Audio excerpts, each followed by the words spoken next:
Bibliophiles of the internet, my name's Adriana, and today I want to talk to you about Signal to Noise by Silvia Moreno-Garcia. I read this in September for Hispanic Heritage Month. Its own voice is Mexican fiction. The story is told in chapters that alternate between two different timelines, the first of which is set in Mexico City in the late 1980s. It's about this teenager named Meche who's very unapologetically bold, brash, outspoken, and strong-willed, and her two misfit friends, Daniela and Sebastian. But Meche is definitely the self-proclaimed leader of this group, and she has a very strong personal connection to music. One day, Meche and her friends discover that if they play certain records with a certain kind of strong intent held in their hearts and in their minds that somehow relates to the lyrics, they can unleash some very unwieldy magic. The second timeline takes place again in Mexico City in 2009 when Meche has to return home because her father has passed away, and not only does she have to worry about arranging the funeral, the novenas, the nightly prayers, but she has to come face to face with her estranged family and friends, and she has to finally confront everything, including the magic that eventually tore them apart. I want to start by talking about the magic in this story and its use. To me, it felt very real and organic. The magic itself is almost enigmatic. It exists everywhere, and certain people can tap into it in so many different ways. It surfaces for Meche and her friends in records because music itself contains so much latent intent and meaning, and the repetition of sounds and choruses mimic the act of casting a spell. There's also the fact that records are round, which is a reference to circles of power. So in our modern world, they really are the perfect conduits for magic. The magic itself is not in any way precise, and I love that because it means the characters are blindly following their instincts and emotional reactions, and they can never really predict the results.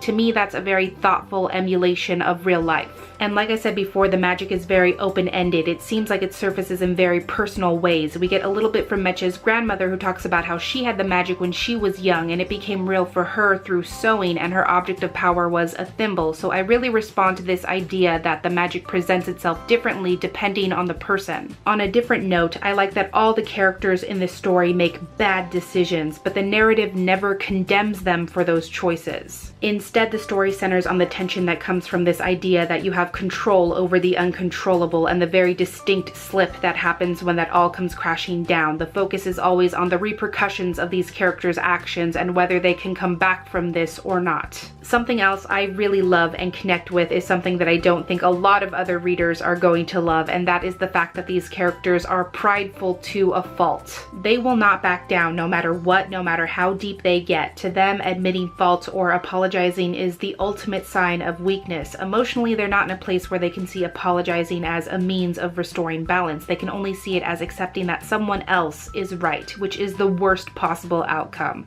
And as ugly as that is, I get that. I've done that. I mean, the entire story is about what happens when teenagers suddenly have access to very dangerous, unpredictable power. They're going to use it for petty things. They're going to try and solve their problems by making more problems, and everything they do is going to make it worse and worse. That is realistic. And to me, what makes this story so engaging, gripping, and unique is that where other characters would back down or pull away, these characters just fully commit to fucking everything up. But the thing is, it's not without reason. It's not without consequence. We do get to see how those choices play out over time and affect these characters, and that's how the second timeline comes in. And in regard to that, I just want to say that the interweaving and blending of these two timelines has a brilliant effect. As you see the characters destroying themselves and descending into irreparable hatred on one page, you also get to follow them as they begin to heal and make amends in their own way on the next. Structurally, once these characters are broken, they're simultaneously made whole again, and narratively that is entirely its own kind of magic. Also, as I'm sitting here thinking about it, I do want to mention that this story contains triggers for attempted sexual assault and molestation. One of the characters does incur homophobic slurs both in English and Spanish, and he also does experience a few instances of graphic violence, so I would say consider that if you're going into this book.